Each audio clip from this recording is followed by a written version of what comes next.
Mes amis, bien le bonjour. Je me suis garé dans ce parking pour faire une vidéo. Parking vide, par ailleurs.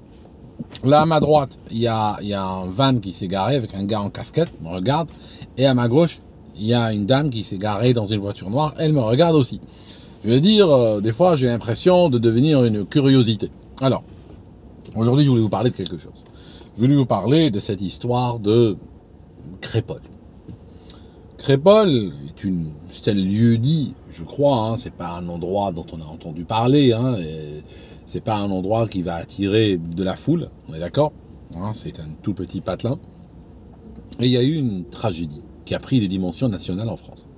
Alors, au départ, moi je voulais pas en parler, tout simplement parce que, comme c'était décrit comme étant une histoire purement raciale. Et ceci va indiquer qu'en France, malheureusement, il y a une très très forte fracture ethnique qui est en train de prendre de l'ampleur. Chaque fois qu'il y a des événements comme ceci qui nous permettent de prendre du recul, parce que ces événements-là, il ne faut pas mettre la tête dedans, d'accord? Il ne faut pas mettre la tête complètement dedans. Ce qu'il faut faire, c'est les utiliser pour dézoomer et les utiliser comme une sorte de thermomètre pour voir où est l'état d'une crise, où est l'état d'une société. Donc il faut regarder un petit peu ce que disent les différents intervenants, comment le public réagit et tout ça, et ça te permet de les utiliser comme un marqueur d'étude.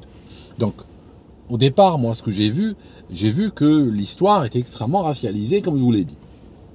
Je n'ai pas voulu réagir parce que je n'avais pas, sur le moment, je n'avais pas de raison de partir dans cette direction.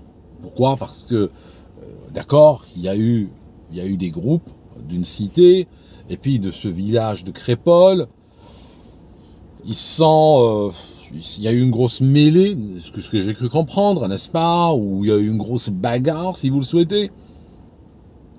Moi, à la base, je ne sais pas pourquoi c'est arrivé. Fondamentalement, au départ, je me suis dit, bon, est-ce qu'ils se sont pris la tête pour une histoire de meuf?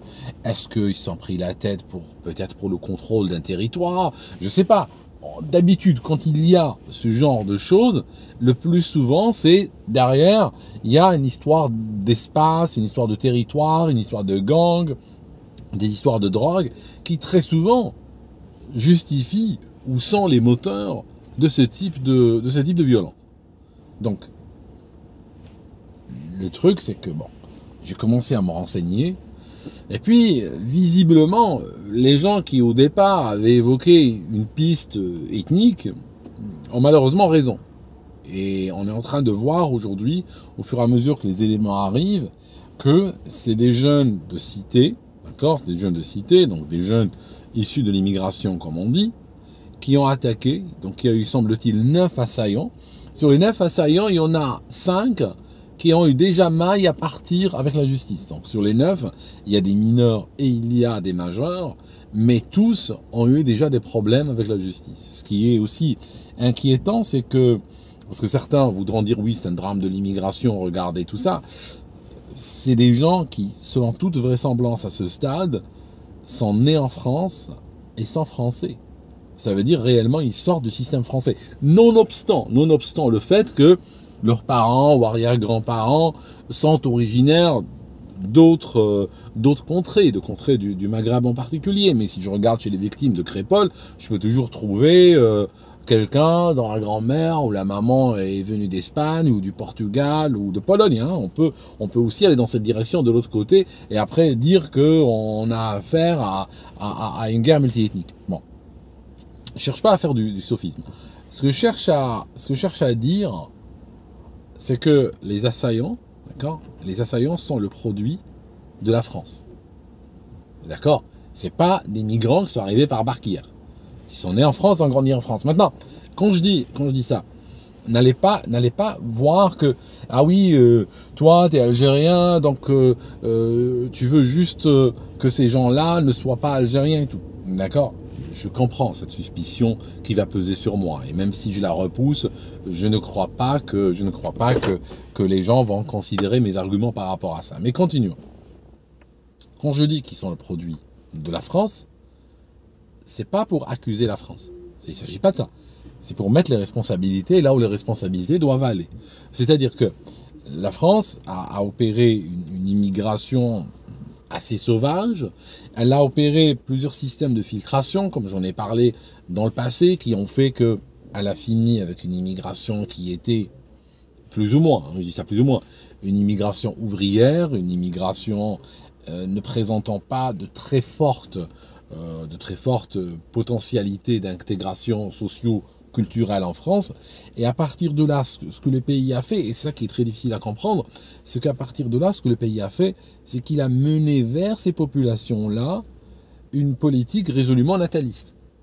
C'est du natalisme effréné, hein, en allant subventionner les enfants en quantité, ou en nombre, plutôt pour les enfants, en nombre illimité, n'est-ce pas, pour permettre à ces cités, n'est-ce pas, sur le plan démographique, de connaître un essor.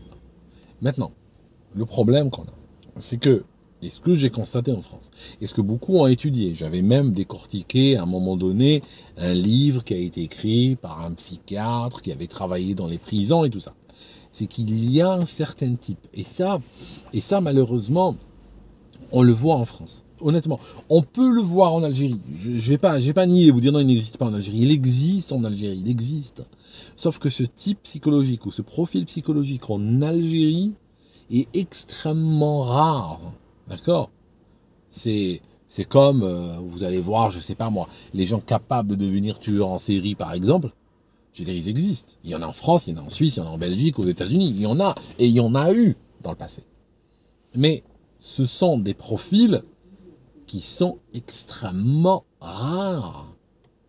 Or, il y a un système en France qui semble les concentrer. Ça signifie qu'il semble, statistiquement, ces personnes doivent représenter, dans une société normale, doivent représenter, je sais pas moi, une personne sur 10 000 ou une personne sur 100 000, alors qu'en France, il semblerait que leur proportion, dans certains endroits, soit beaucoup plus élevée que ça. D'accord, on est toujours dans la loi des petits nombres, mais leur proportion est quand même très élevée. Ça signifie à tel point que vous pouvez en réunir 9 au même endroit. On n'a jamais vu des tueurs en série travailler à 9, d'accord? Les tueurs en série, en général, de tout temps, ont travaillé seuls, ou parfois, dans certains cas précaires, avec un partenaire qui souvent a servi d'activateur, qui leur a permis de commettre les atrocités qu'ils n'auraient peut-être pas pu commettre tout seuls. D'accord? On n'a jamais vu des tueurs en série travailler à 9. Ok? Or là, on a réellement 9 gars au même endroit, ce qui statistiquement est une aberration, sachant que normalement c'est extrêmement rare. Ils ont attaqué cette fête. Beaucoup de personnes frappées de coups de couteau. On a, fatalement, quand on tape sur des gens au couteau, il y en a qui meurent. Il y a un jeune, 19 ans, enfin 16 ans, qui s'appelle Thomas, qui est décédé. D'accord? Et puis, la fête au village s'est transformée en boucherie. Il y a des jeunes qui disent, j'ai écouté des témoignages, ils étaient dans une logique littéralement d'attentat. Ils pensaient que c'était un attentat terroriste grandeur nature qu'ils étaient en train de subir. Et d'ailleurs, quand on regarde le résultat, je veux dire, on peut que leur donner raison. Après, le reste, c'est des détails. D'accord? Maintenant, je vous dis un truc. Ce qui a été concentré en France par une recette dans vos autorités en le secret, c'est ce profil très pathologique que j'ai vu chez certains jeunes de cité. Encore une fois, je cherche pas à jeter l'opprobre sur tous les jeunes de cité. J'ai vu une vidéo récemment où 2 jeunes de cité ont sauté dans un fleuve pour sauver quelqu'un qui se noyait. Et il y a plein de jeunes comme ça. Et la majorité sont comme ça.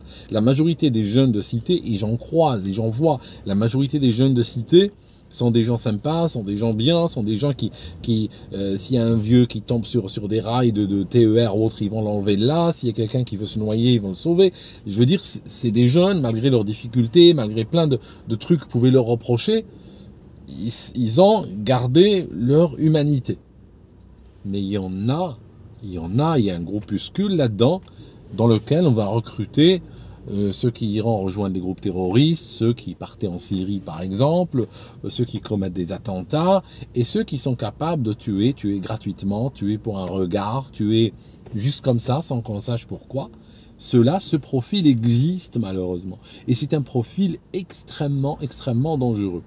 Chez eux, et comme je l'ai décrit dans une précédente vidéo il y a quelques années, et d'ailleurs c'était même pas mes termes, c'est les termes d'un psychiatre, chez eux, il y a cette déconnexion entre l'acte et les conséquences de l'acte. Vraiment. Ça veut dire que, je vous donne un exemple, j'avais parlé à un vieux monsieur en France, dont le fils, était marié à une Marocaine. D'accord, ça peut être une Algérienne ou une Tunisienne, mais dans le cas précis, c'est une Marocaine. Je ne change pas les détails, c'est vraiment une Marocaine. De cette union, naît un enfant. Après, le couple se sépare, d'accord. Le mec qui était un Français avait plus ou moins perdu la boule. Il se mettait nu, marchait dans la forêt, tout ça. Il était rattrapé par les gendarmes qui le mettaient en asile et tout. La femme, elle, dans ce contexte, par rapport à son mari, était un peu en meilleur état mental, si on peut dire, mais sauf que la barre que je mets là est extrêmement basse. On est bien d'accord, hein, de comparaison.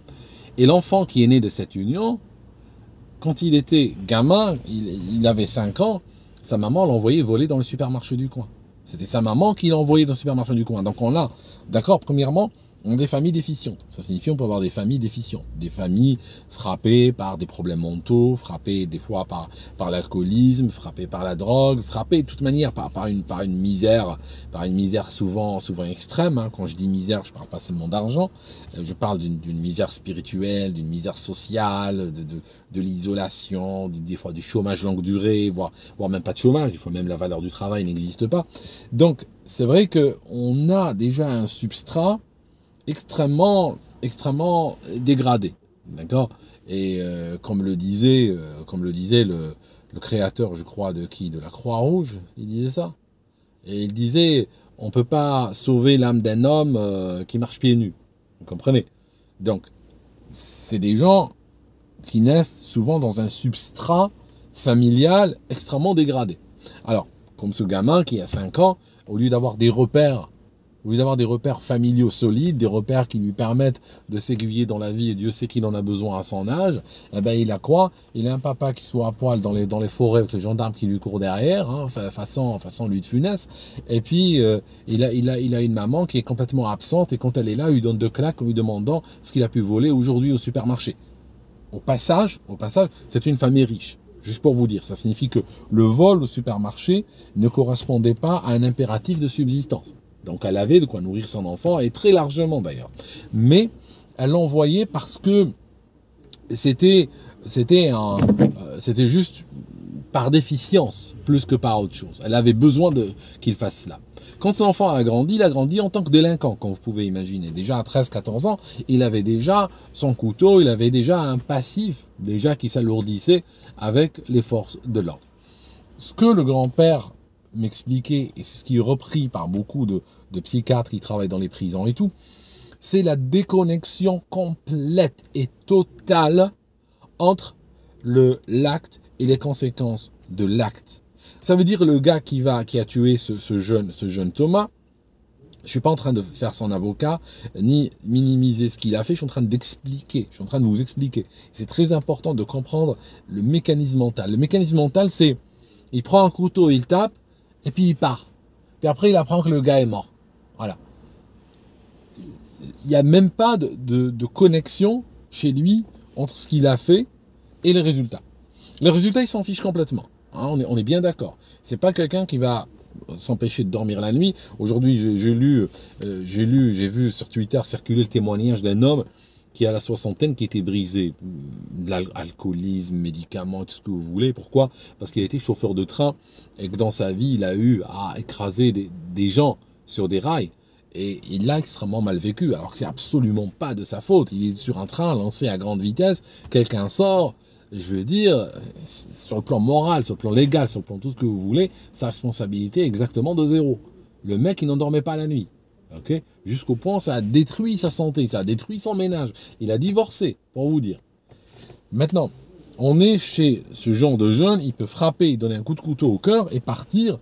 Je peux vous dire que si vous prenez une échelle de 0 à 1000, 1000, la personne est complètement dévastée par l'acte qu'elle a fait. 0, la personne s'en fiche comme si elle n'avait même pas fait cet acte. Nous sommes exactement à 0. Hein. Faut pas croire qu'il y aura la moindre réaction par rapport au crime qui a été commis. D'accord? C'est assez atroce, c'est assez ahurissant.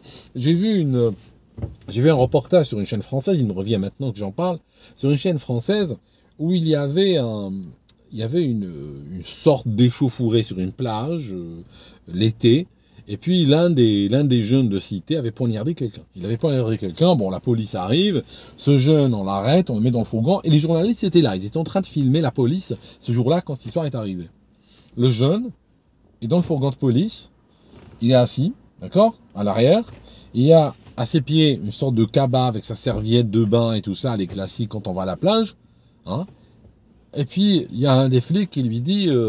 la victime que vous avez poignardée est morte, hein, d'accord? Juste pour vous dire, on en est maintenant. Et vous savez ce qu'il dit au journaliste? Et puis le flic part. Et lui il se tourne vers la caméra. Ah, je vais m'en souvenir cet été. Hein. Ah, je vais m'en souvenir. D'accord? Je veux dire, pour lui, ça lui a juste gâché l'été. Quand il est triste pour sa personne. Ce jeune dont je vous ai parlé, qui volait dans les supermarchés, son grand-père me disait, il va finir par tuer quelqu'un. C'est pas qu'il le tuera pour des raisons purement crapuleuses, ou qu'il le tuera avec une préméditation, genre les tueurs de Colombo, qui cherchent à commettre le crime parfait. Non, ça sera juste un jour, quelqu'un va le contrarier, sortir un couteau, il va le planter, prendre la voiture et partir, et puis il verra le gyrophare 5 minutes plus tard, et il se fera arrêter et partira en disant ça lui a gâché la journée. Aussi simple que cela. Déconnexion complète. Manque d'empathie complet. Zéro empathie. D'accord ? C'est chacune de ces personnes qui présentent cet aspect-là mental est un danger public.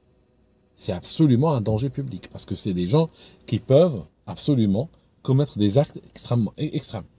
Sur ce grand-père, ce qu'il me disait par exemple, il m'a dit que son petit-fils, il avait commis une infraction de la route. La police arrête. Il est sanctionné et tout ça. Et il est triste d'être sanctionné. Il n'est pas content d'être sanctionné. Pour lui-même. D'accord? Parce que ça lui fait perdre du temps, parce qu'il y a une amende et tout ça. Mais il ne voit pas, il est incapable. C'est ce que je cherche à vous faire passer le message depuis le début de la vidéo. Il est incapable de faire la relation entre son acte et la sanction qu'il a obtenue. Et vous savez quoi?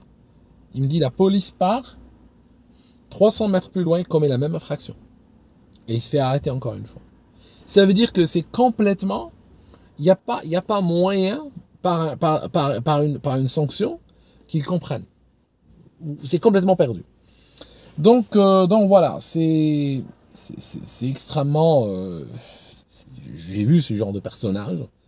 C'est voilà, je vous les ai décrits, d'accord. Donc ça existe. Maintenant, en même temps, je déplore ce qui est fait comme, ce qui est apporté comme réponse avec des gens qui littéralement, pour une histoire comme celle-ci, avec un mort et des blessés à la clé, littéralement des appels à la guerre civile. Et ça, mes amis, c'est pas quelque chose qui fera avancer le schmilblick. C'est pas quelque chose qui avancera le débat, ou qui avancera le pays, ou qui avancera même l'histoire. D'accord? Parce que les gens qui parlent de ça, les gens qui font ce genre d'appel, généralement n'ont pas vécu ce genre d'histoire et ne savent pas où ça va déboucher. D'accord? Parce que si tu as envie de déboucher sur un pays qui est divisé en 2 ou en 3, et des casques bleus, des forces étrangères qui interviennent, et un merdier jusqu'à ce que tu supplies un jour, juste pour avoir 5 minutes de paix, que tes enfants puissent aller à l'école et revenir sans qu'il leur arrive rien, va dans cette direction. Donc chaque fois qu'il y a des tensions ethniques dans un territoire, on va retrouver des gens qui appellent à la guerre, mais très souvent c'est des gens qui n'ont pas vécu la guerre, qui n'ont pas vécu ce genre de choses. Ils ne savent pas sur quoi ça peut déboucher. Ça peut déboucher sur des horreurs qui dépassent l'entendement. Après, tu te dis, oui, bon, voilà. Mais c'est trop tard pour revenir en arrière. D'accord? Plus tard. C'est tout. Je suis horrifié de ceux qui utilisent ce genre de terminologie, guerre civile, avec une légèreté, genre, oui, on a une guerre civile, on revient à la France de 1973, et puis voilà. Non, tu reviendras pas à la France de 1973. Tu iras à la France à la post-France, quoi, littéralement. D'accord? Enfin, mes amis, heureusement que ce genre de choses ne se règlent pas sur Twitter, quoi. Merci d'avoir écouté jusque-là, et puis on se voit dans une prochaine vidéo. À très bientôt.